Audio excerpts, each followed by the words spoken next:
Now, a lot of people think, oh, is that a major subdivision or a minor subdivision? It can be all of the above. You might even just be taking 100 acres and splitting it into two.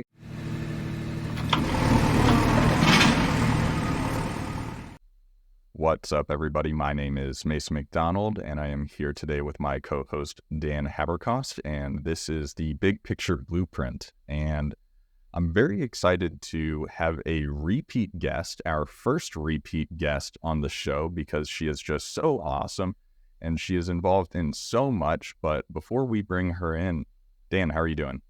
I'm great, Mason. I'm back out in California enjoying the sunny and 75-degree weather in December. Yeah, I can't say the same. It's 27 right now and cloudy and snowing in Colorado, but that means it's ski season and we're excited to hit the mountain. But today, guys, we have Alicia Jarrett back on the show from Supercharged Offers. Alicia, how are you doing today? I'm doing great, guys. Hearing you guys talking about skiing, though, getting me excited. I need to strap on my skis again at some point. But I'm in Phoenix today, and it's blue sky and sunshine, and I think it's in about the 70s to 80s. So happy day. I want to be jealous, but to show off, I was in Mexico last week, so it's I'm okay. Well. I'm okay. Even though I'm slipping on my driveway and it's icy and snowy and cloudy and horrible right now, but just like you said, it's ski season, so it's going to be a fun winter. And I'm super proud to be your first repeat guest. That's awesome. I didn't know that. Well, we're honored that you're our first repeat guest. You have so much to offer our viewers, and it's so applicable to so many parts of real estate investing, whether you're in the land space or single or multifamily homes, or just in general with business, your lead generation methods and marketing strategies and your systems and your business and your team building and your leadership. And I could go on and on and on because I just respect the hell out of you and what you've created. But AJ, today we're going to be talking about land entitlement. So for those who don't even know what that means, why don't you explain it to the audience? Yeah, cool. You'll hear a number of different terms out there. You'll hear value add, entitlement, subdivision. You'll hear forced appreciation. You'll hear all of these terms. Essentially, they mean the same thing. It's when you're taking a raw piece of land and creating that into better opportunities to be able to do more with it. Now, a lot of people think, oh, is that a major subdivision or a minor subdivision? It can be all of the above. You might even just be taking 100 acres and splitting it into two. Or you might be taking 100 acres and splitting that into, 100 1-acre parcels. It can mean a whole bunch of things, but essentially you're entitling the property to be able to do more with it, therefore extracting more value out of that. So it takes the concept of a simple land flip, taking the land as is, making sure the title's marketable, marketing that again.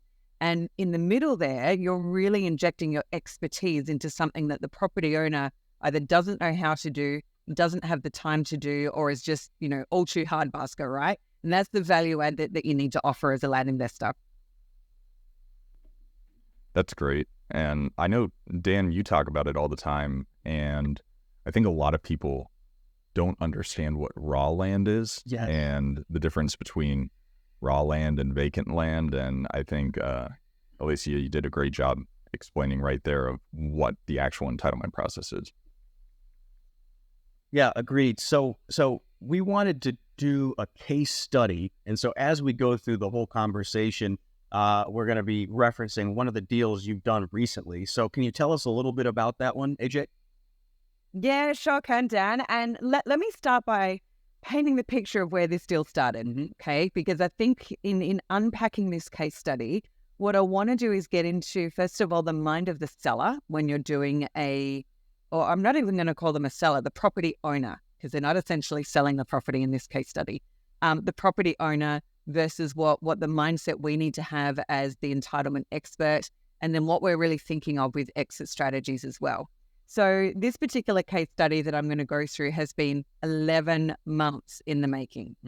Let me just state that up front. 11 months. It's like we've given, I was about to say, it's like we've given birth to this and now we've got a toddler, because that kind of feels like the process we've gone through. But, and the reason why I want to state that up front, a lot of these deals are not as simple as, previous flips. They're not as simple as just taking a property, making sure the market, the title is good and putting that back out to the market, right? There's a whole bunch more that needs to be involved here. And this also includes the use of really good real estate attorneys, doing some surveys. Like there's a whole range of things that need to happen here, right?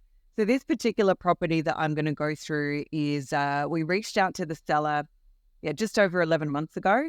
And what we sent out to the seller was some marketing that was not, hey, I want to buy your property at rock bottom dollar, or hey, I want to, make you an offer. It was an inquiry letter as to why they haven't made use of their property. Okay, so let's again think through the lens of the property owner. If you're sitting on a property that you're seeing all around you, all this development happening, and you're sitting there wondering, I wonder when a developer is going to come and knock on my door, or I wonder what it would take for me as the property owner to split this property up and do something with it, or where do I start with understanding how I can make better use of my property? All those questions seem to come to mind for the typical property owner when they're seeing development go up all around them, right? They're not interested in a rock bottom deal. They're obviously not interested in sometimes selling their property because then they can see what someone else is going to be doing with it. So when we go out and do marketing to these property owners, we're literally saying to them in black and white on our letter, hey, we can see you've got a property that may be eligible to do some entitlement work or subdivision work. You've done nothing with it. Now, we don't want to be accusatory here. So we say you've done nothing with it. Maybe you've thought about it, but you don't know where to start, or maybe you haven't got the time to do it. So we'd like to have a conversation with you about how we can structure that so that you win and we win and the people that are going to use the property wins. And I guess that's the other thing with entitlement. You don't want to come into the entitlement deal thinking, I don't want to sound dismissive here of anyone listening, but you don't want to come in thinking greedy. You want to think, how can I structure this so everyone wins? Because the other thing to keep in mind here is a lot of people that are sitting on really good deals, they know what they're sitting on, right? They're not dumb. They know what they're sitting on. They know that if there was something done with their property, they could get twice the value for it. They just don't know where to start. So this deal in particular, we went out to this property owner. He picked up the phone and called us. I think I have spent probably 10, 11 hours on different Zoom calls and phone calls over the space of those 11 months with this property owner, going through all kinds of scenarios, okay? Because he knows what he's sitting on. So when it got to the point of getting it under contract, what we did is we set it up under a joint venture structure. Now, before I go into the JV structure and how that's all put together, have you guys got questions on how we approach the seller? Yeah, I think I want to unpack one of the points you made of just aligning your marketing material to who your seller is, where this is not the person that bought the Desert Square in Arizona 40 years ago and doesn't know anything about land. It's clearly in an area that is seeing growth and development, and whether they've owned it for a short period of time, a long period of time, or inherited it, you have to make sure that that marketing material is not the pawn shop, we buy land for cash, because they have sophisticated developers reaching out to them, I'm sure, through various marketing means or just direct conversations in the neighborhood. But yeah, AJ, I do want to ask, how did you select the market where this deal was? And you don't have to say which market it is, but how did you choose to send out entitlement marketing material in this area? Yeah, I guess the first thing is from a data perspective, we really wanted to ensure that we were going after properties that met a certain level of criteria for particular entitlements, right? So we chose anywhere between 5 and 20 acres because we didn't want to get into the major subdivision that we were going to be out in the middle of nowhere, right? We wanted to make sure that it was around developed areas. So it had to be between a certain size range. It had to have potential road access. It needed to be in areas that were currently being developed or had earmarked for development with what's going on around it. So doing a little bit of research into those areas, and also areas that we knew that we had buyers in as well. So as you guys know, we tend to focus most of our deals all of our deals in Florida. So we had a couple of counties in Florida that we went out and sent this mailing out to. And the reason why we did that, because a lot of people are thinking, 5 acres, why would you want to entitle that? If you can do a minor subdivision where you're taking a 5 acre property and either splitting it into 5 1 acre deals or maybe even just depending upon what's around it, splitting it in half, there's still money to be made in those deals, and they're a lot easier. As it was, this seller that came back to us, his parcel is just under 10 acres, and it was the perfect. I mean, it ticked all the boxes, guys. What are those boxes? So once, and I guess before I go through these boxes, let's just go back to your question. Don't overthink the data in the beginning, folks, because you will not know everything about this property until the lead calls you and you start to look at it in details. Because the other stuff that you're going to have to investigate when you're doing your due diligence is things like impact fees. And again, you can do some of that research beforehand, but every city in a county can be different when it comes to that. So impact fees, utilities on the street, the precedent of what's being done in the area. So is it high density or low density? Now, what's all the stuff that you're looking at there? The other thing that you'll want to need to keep in mind when you're looking at the property is not only the current zoning, but is there any future designation for the zoning? Because a lot of people will look at an initial property and go, oh, that's zoned agricultural, strike it off the list. But it might currently be zoned agricultural because of the 30, 40 years of history of that property, but right next to it is a whole bunch of either commercial or residential properties. So the area itself might have a future designation of vacant residential. Now, you're not going to know that just from an initial data pool, right? So you need to make sure you're looking at every single property and going through your checklist of what needs to be in there. And what tools are you using to find out that information? Mainly the phone. So obviously we're using obviously online tools, so GIS mapping, the county site, going then into local utility providers and looking at stuff in there, Landglide if you need it. In Florida, we also use Mapwise. Mapwise is a great tool. It's a paid tool, but it's got some great stuff in it as well. But most of it is talking to city planning and zoning and the local county property appraiser and getting as much information as we can there. Okay. And can you make the distinction for our audience between the minor and major subdivision in specifically, you don't have to say where, but specifically where you're doing business? What does that mean? Yeah. So a minor subdivision is essentially, and I'll put this in two buckets. Now, here's the thing, guys. I'm not going to call myself an expert in this stuff. Mike Marshall's the guy for an expert. We lean on him pretty heavily. He's awesome. So if I've got questions about deals, I'm like, Mike, what do you make of this? Mike. So I think the thing to realize is you don't need to know all of this stuff yourself. You can lean on different people out there who are experts in this as well. But in my view, a minor subdivision carries two things. Number one, it's a simple split. So you're splitting one property into two, or maybe that 5 acre property into 5 1 acre parcels, etc. It's easy. And the second, so minor being it's only a small split. The other thing with minor is the paperwork involved. So with some counties and some cities, when you go to them with a property and say, hey, can I subdivide this? They'll get you the process. And that process can range from doing an online application. They literally allocate new APNs and legal descriptions and you're done. Like that can be a simple minor split, right? You need to pay for a survey. You need to get some information. You submit it. Maybe it goes to a review process with the county or the city. And then if they sign it off because everything around it is the same, you're good to go. Okay, not too difficult. Major takes into account that there is some major stuff that needs to go on. So maybe it is like us. We're taking a 10 acre property and we're splitting that into potentially 55 plus individual lots. In that, you need to get the entire drafting done of where the roads are going to go, where the water supply is going to be, where the entry and exit points are to that, all the minimum setbacks. You know, there's a whole bunch of extra stuff that needs doing there from a paperwork perspective. And then the application process is with the county is a lot different, because not only do you have to submit that, but it goes through a number of different processes in the county and the city to get the right approvals in place to then be able to proceed. So that's got an added cost to it, but also an added time frame and expertise that you need to add into that as well. So there's minor that is easy, a lot of those you can do yourselves.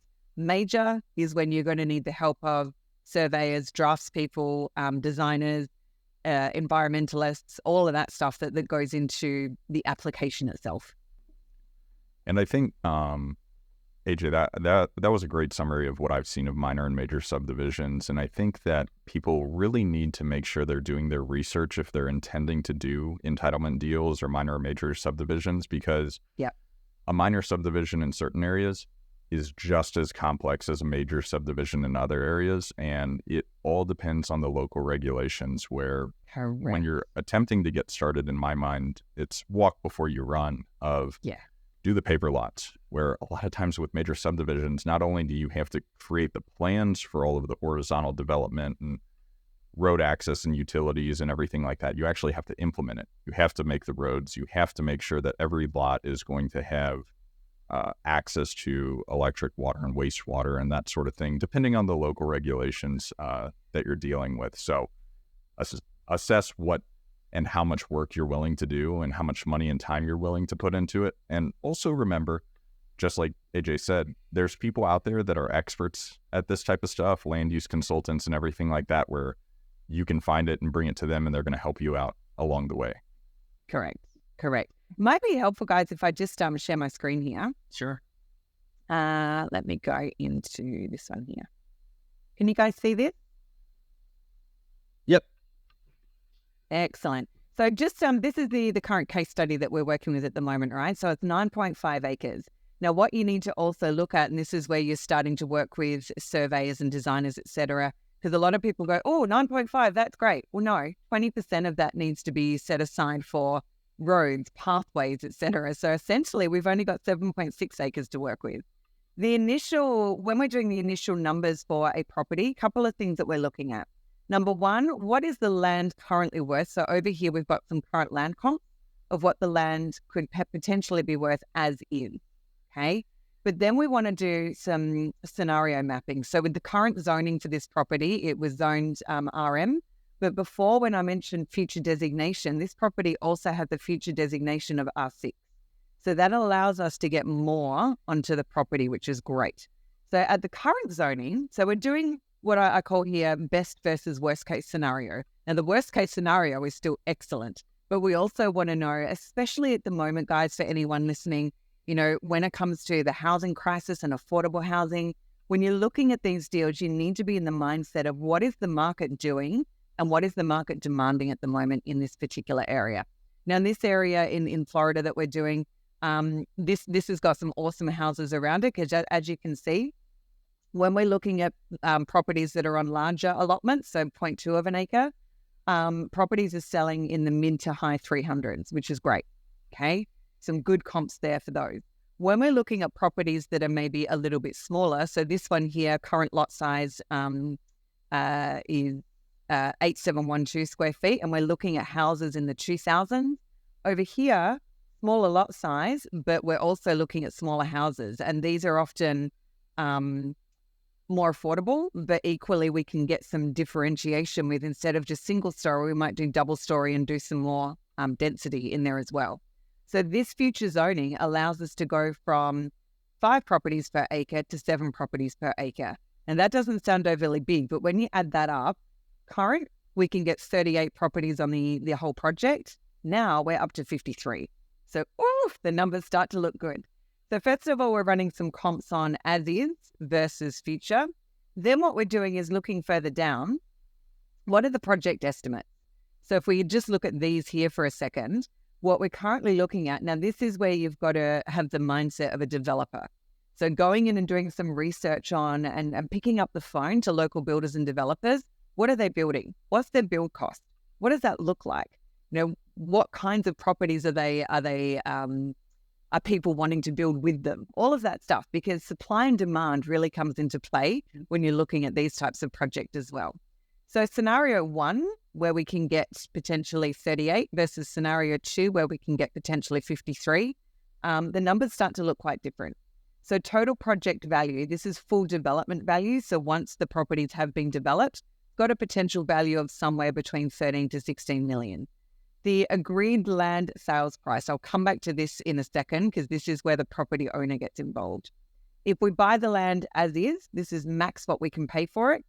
If we're then selling the land entitlement, so once we can sell that, we're looking at somewhere between 2 and 2.5 million. and the max. So we've got a min and max on both of these.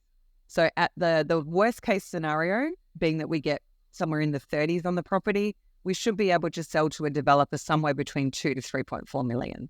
At the higher end, we should be able to sell somewhere between 2.5 to 4.1 million. Looking at best and worst case scenarios here. So then we're breaking that down to the total profit min, profit max. But what we're also doing is keeping into account costs. Now, this is what you call quite a major subdivision. We're not building roads per se. We're not putting in infrastructure, but we're doing quite a lot to get this property ready. So we want to look at the entitlement costs itself. So here's a note here, guys. I mentioned Mike Marshall before. I'm going to give him a bit of a plug because all the deals that we do, him and his team are the ones doing the actual technical work behind it because we're not the experts. Our role is to go and broker the deal, to get the deal, bring that to market, make sure that we're honoring the property owner and what they could extract from it, honoring the developer in what they need to get in order to fulfill their pipeline, but equally having it so everyone wins.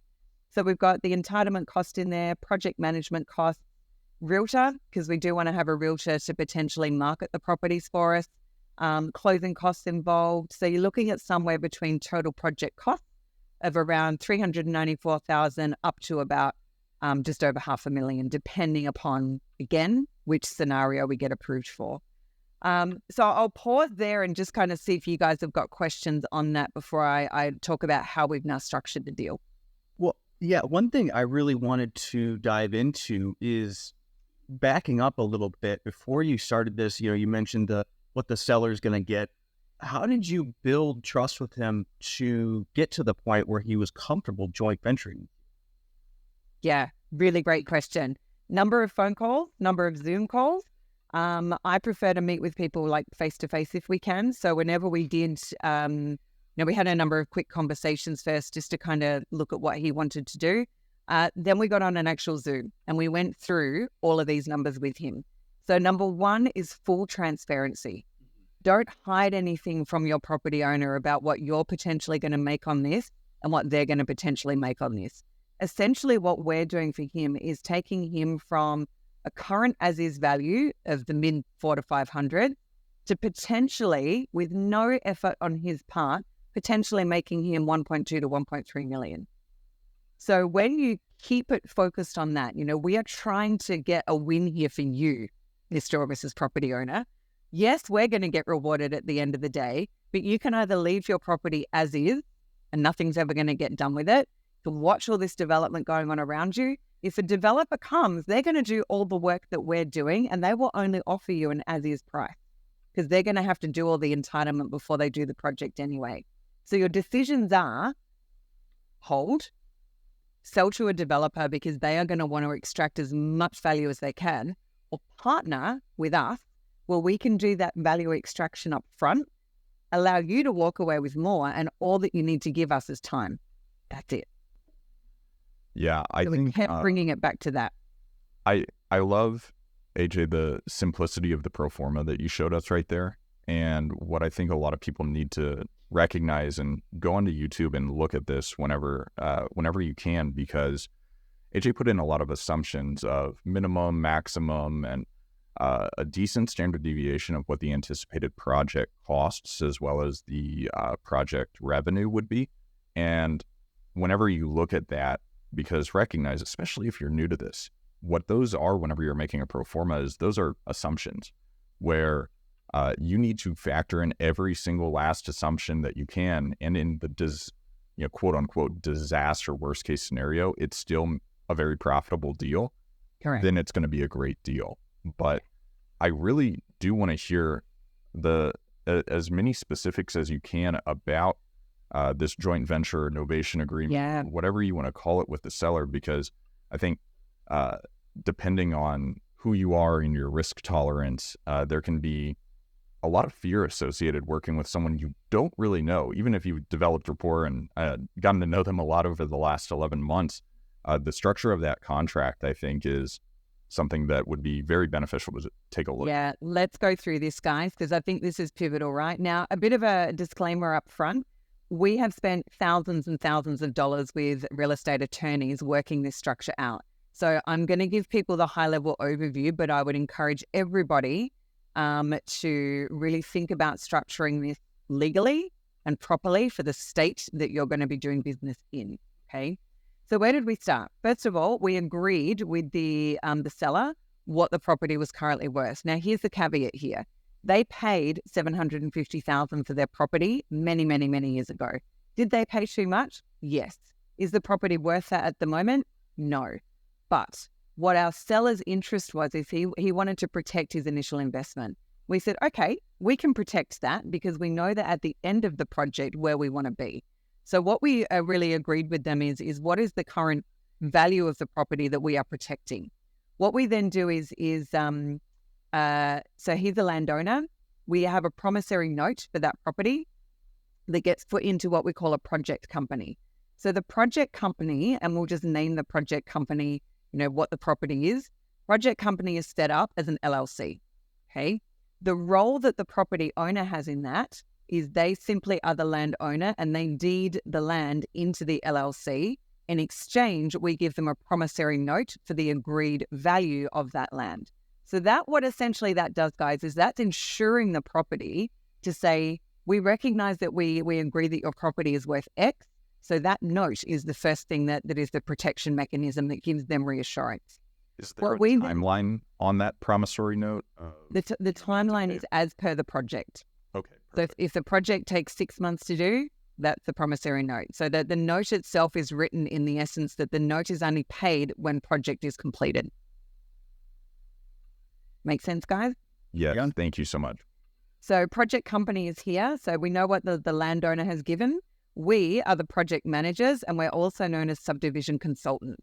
Now, the way that you want to structure the LLC or the project company is that the project managers, so us, we are the ones that have the ability to actively manage within the LLC. The land or the property owner does not have an active role in the project itself.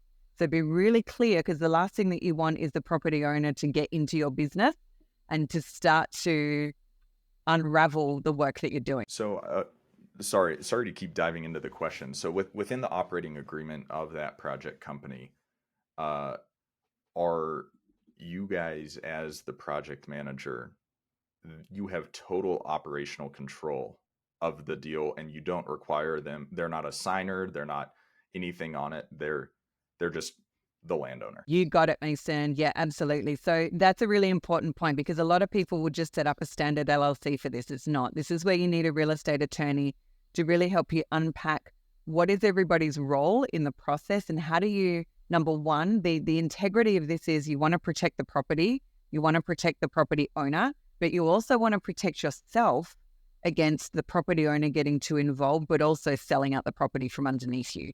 So the whole operating agreement really needs to outline all of that and make sure that those protection mechanisms are in place.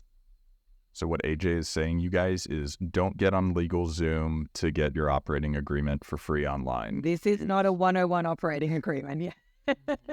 Very specific. So project company set up, and within the operating agreement and the terms and the conditions around the project itself, we've got a profit share agreement. Now, in this case, the landowner and us, we are profit sharing 50-50, okay? So then once we've done the project itself and we go to the subdivision sale, we know that there's the potential, and again, this is based upon different scenarios that I went through before, there's the potential at the low end and the high end to be somewhere in here. So once the subdivision is done and sold, first thing that gets paid out is the promissory note.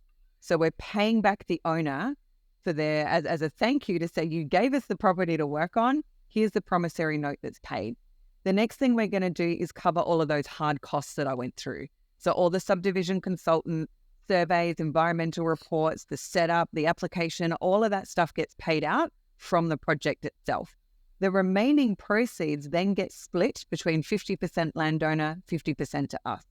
So we've got the ability in this particular project, depending upon how many parcels we can get on there and is approved, we've got the ability to earn somewhere between $463,000 up to just over $1 million. And so does the property owner. But the property owner gets that on top of their $750,000. And that 750 is already above what it's actually worth as is. So Correct. Now, we really did. Now, ideally, what we would probably do in this scenario with future property owners is I would be pushing for here. Okay. But you do have to keep in mind that a lot of them will have the mindset about what they're willing to protect and what they're willing to give up. So that's got to be part of your negotiation. And then the other part of your negotiation is obviously deciding, if I go back up to here, deciding what the split's going to be. So is it a 50-50 deal? Is it a 40-60 deal? Is it a 30-70 deal? Like, what is it that's going to be appetite enough for the property owner to want to enter into this agreement with you? Okay. So once we've done that workflow, we can then, we both win in the end. Everybody wins. And that's the mindset that I want people to think about when it comes to doing these deals, is don't start from a place of, oh, I'm going to get millions from this. Start from a place of, how can I make this so good that the property owner just cannot say no? So a few questions, which I loved that workflow. I think it really simplified and explained kind of the map of money, which can be confusing and complicated. And seeing it seems like everyone is protected in this deal, which is hard to do, which is really great to see. But the project costs, so promissory note paid, project costs paid, and I apologize if you already said this, but are you guys, as the deal managers, deal operators, paying for those project costs out of pocket at the beginning? Yep. Okay, you are. And then that makes sense. We get that paid back before we profit share. Perfect. And I think that right there, the way that deal is structured, makes a lot of sense for most people. And that's how you're going to attract the landowner or potentially your finance partner, depending on how you structure it. If you're able to bring in a finance partner, is they want their capital first. Yeah. And if you can say, hey, you're going to get your basis back on this, or your initial promissory note or whatever it is back first before everything else, that's going to be a real selling point within any sort of JV. 100%. You've got to pay the people that are doing the work first. And then, what is left over is icing on the cake, right? Yeah. The way that you structured that, your incentives are aligned. You both have skin in the game. It's very synergistic set up that way, so everyone's on the same page. And aligning incentives is so important. Mason, go ahead. Yeah, and I think something to remember with this is, with that budget, recognize the position that AJ and her team are in, which is they are the last to eat in this deal. So you need to make sure that's a good way to put it, Mason. We're the last to eat. Yeah. Oh, yeah. I'm not fond of it that way, and that makes me go, oh, but you're right, Yeah. Well, and it's a real selling point, but I think you have to really, really budget for whatever those operating costs are in the worst case scenario, because when you're doing a minor or a major subdivision and you have to pay that promissory note and then your operating costs, which is just a recoupment of costs on your end, recognize that if you're selling 5, 10, 20, 55 lots, you're not going to eat for a while. You have to sell a good amount of land before you're actually going to be making any money at all. So don't put yourself in a position where you're over leveraged and you're using unsecured or unsafe debt to pay for those operating expenses, because then it's, oh crap, what if it takes 2 years for all these parcels to sell? Yeah. And I'm not going to make any money at all for 2 years or 3 years. Correct. So just make sure you budget it. You really need to make sure that you're okay with the time frame around this stuff. And what I'd also say to that, guys, is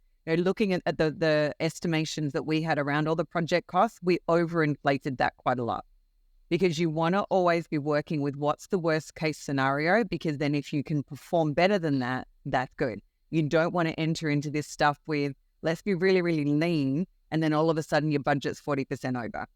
That's going to cause everybody confusion and pain. And the other thing to note as well, even though our property owner is like a silent partner in this, we are going to be providing him with monthly reports on spend, activity, etc. We're having full transparency throughout the entire process. There is nothing that this property owner will not know about. And in the operating agreement, he can actually ask us for an update of the financials at any point in time. So the whole thing about this, I want people to kind of get this bit. When you're doing deals at this kind of level, each deal you need to treat as a business. That makes sense? Yes. Yeah.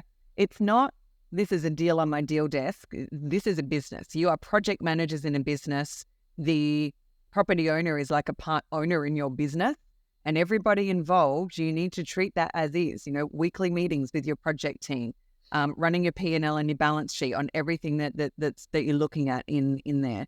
Having a dedicated project manager to really make sure you've got a really well-defined project plan with key milestones and key gates, if you like, on things that you need to meet. So it's not as, it looks simple, right? But it's actually not.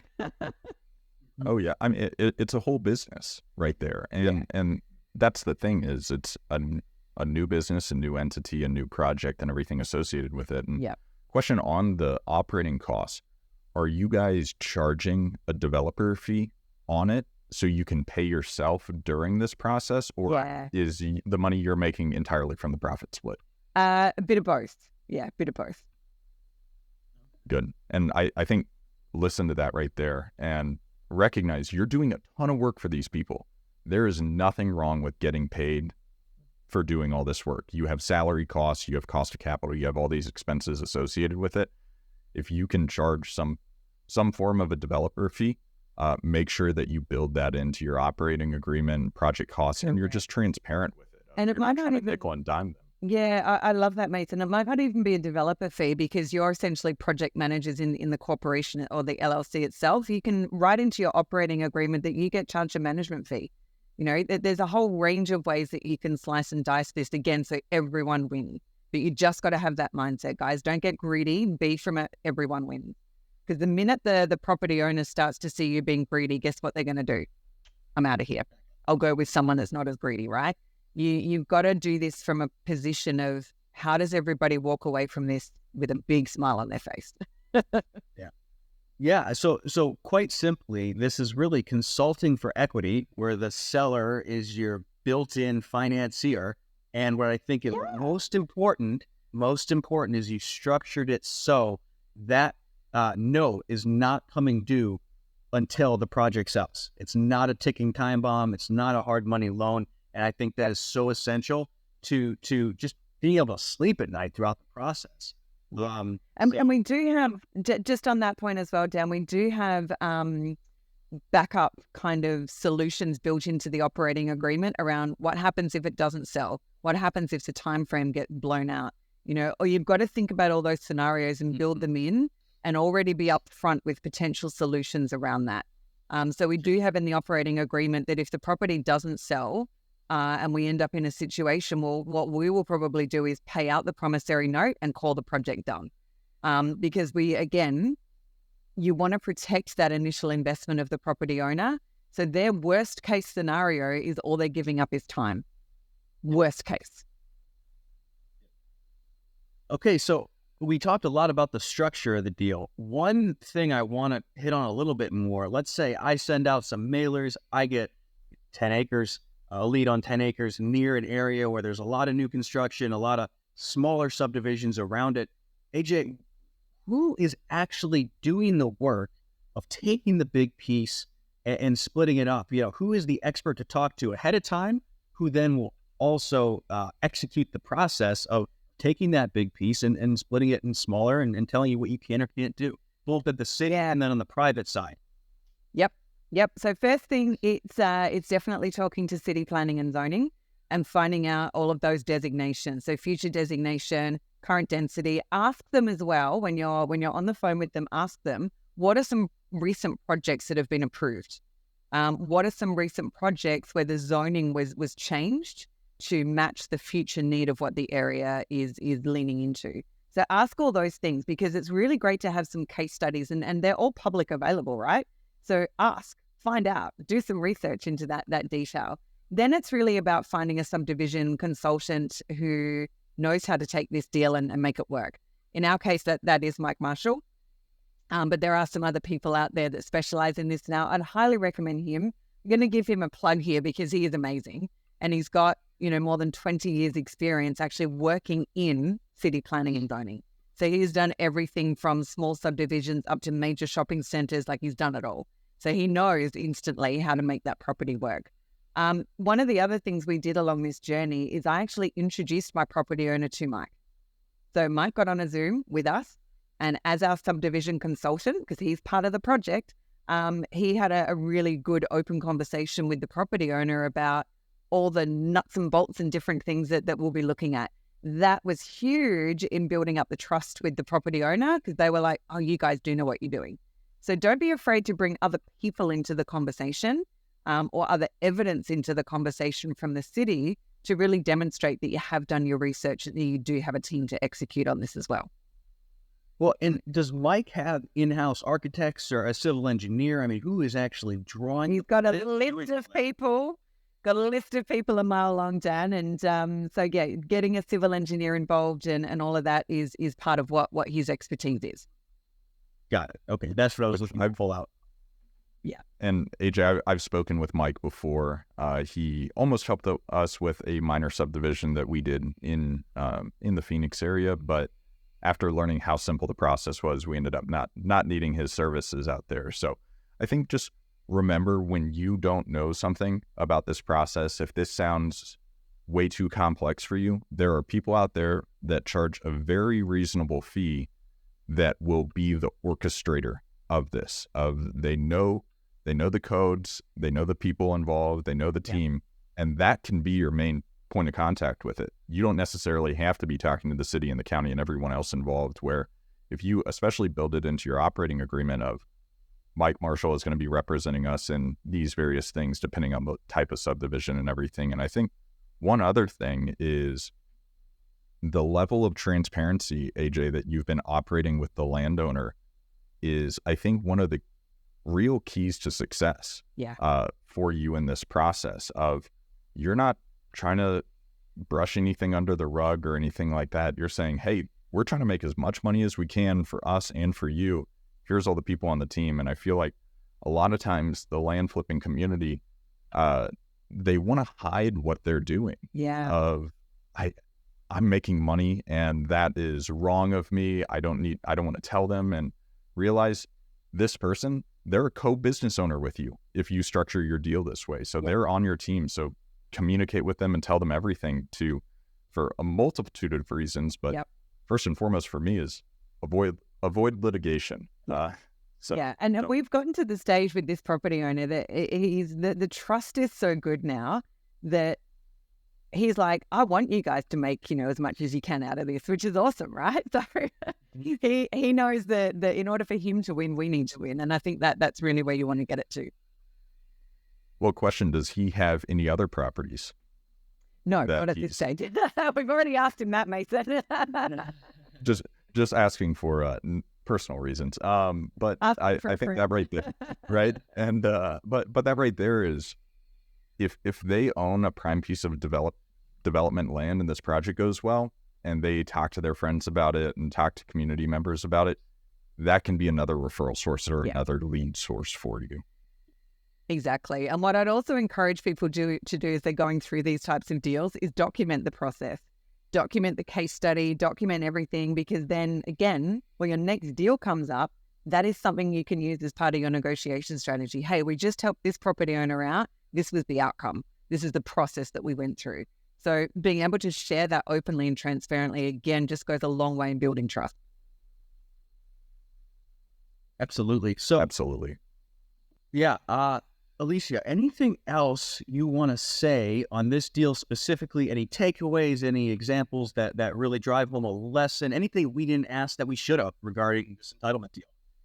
Yeah, probably one thing. So this particular property owner, he owns it with two other family members.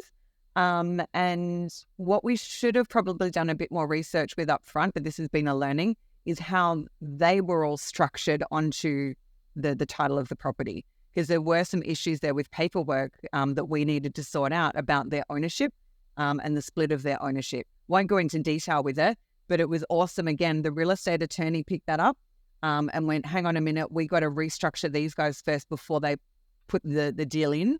And we got that sorted straight away, which was great. So again, just ask your real estate attorney, depending upon how the current title of the property is structured, really understand if there's any impact on that with what you're about to do as well. Because when you get to the end and you're paying stuff out, if there's a number of different owners there, if they don't have their stuff structured right, that's going to impact them. So just make sure that that's all asked as well. Also, really talk to them about potential capital gains impact and if there's any way that they need to consider that. Because again, it's great for everyone to make money, but then if they lose a bunch of that and having to pay capital gain, something that they might need to consider and something you might need to build into your negotiation. Yeah, I really want to highlight that first point because I didn't think about that, but you're transferring title to the new LLC, but you're not actually buying it. So was there just automatically a title search done before you transferred to the new LLC? Yeah. Okay, because I'm just thinking out loud here, so many people are doing this right now where they're joint venturing with the seller, and I wonder how many of them are doing it in ways where they just have a simple JV agreement they sign, and they don't even do a title search ahead of time, and they might not know if there's other people with an interest or liens or problems, and that kind of came to mind as you were talking through that there. Yep. Yeah. It's part of the operating agreement is the property needs to be free and clear before it can be titled over into the project. So all of those little things, right, that sometimes you just don't think about until someone highlights it and it's like, oh, we didn't think of that. Other sister with an interest comes back. Yeah.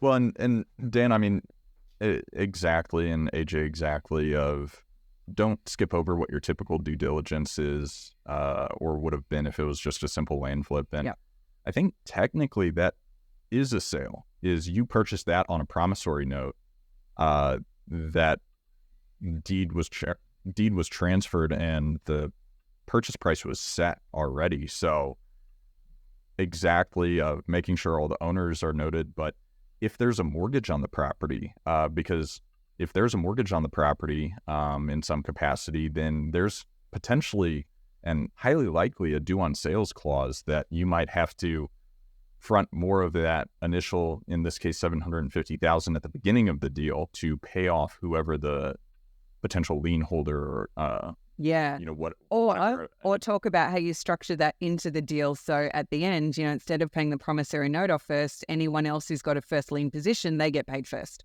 So again, really thinking about all that stuff around what is the right structure that everyone wins. 100%. And that comes back into the title search and just making sure you're doing all your typical due diligence that you would do any other time. So awesome. This is Dan Haberkost and Mason McDonald with the Big Picture Blueprint, signing off.